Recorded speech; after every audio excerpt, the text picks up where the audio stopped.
नमस्कार, मी पंजाब डक. आज आहे 26 जुलै 2026. मी पुणेकडे जात आहे. तर पुण्याला जात असताना एक शेतकऱ्यासाठी आनंदाची बातमी देतो. जे मी म्हटलं होतं ना, जायकवाडी धरण जवळपास 50% येईल. तर सकाळी 8 वाजेपर्यंत 49% जवळपास जायकवाडी धरण आलं आणि 80,000 पाणी परत येत असल्यामुळं आणखीन जवळपास 55-56% जाईल. म्हणून ही खास करून मराठवाड्यातल्या शेतकऱ्यासाठी आनंदाची बातमी.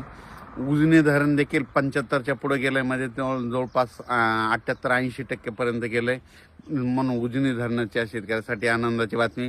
राज्यात आणखीन जवळपास 4 ऑगस्टपर्यंत चांगला असाच दररोज वेगवेगळ्या भागात पाऊस पडणार आहे. पण एक चक्रीवादळ येत असल्यामुळं आता या काय होईल, परत एक चक्रीवादळ येईल.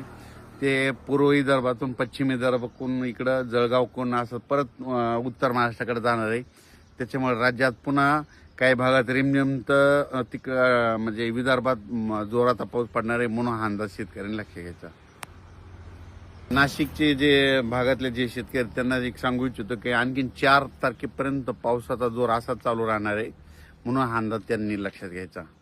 तर ते चक्रीवादळ आहे ते काय होणार आहे, चंद्रपूर, गडचिरोली, नागपूर, वर्धा, भंडारा, तसंच तिकडे अमरावती, अकोल्याहून तसंच जळगावकडे जाणार. जळगावून परत नंदुरबार, धुळे आणि गुजरातकडे जात असल्यामुळं पुन्हा गुजरातला आता जसं पाऊस झाला तसंच गुजरातमध्ये पुन्हा एकदा अतिमुसळधार पाऊस पडणार आहे.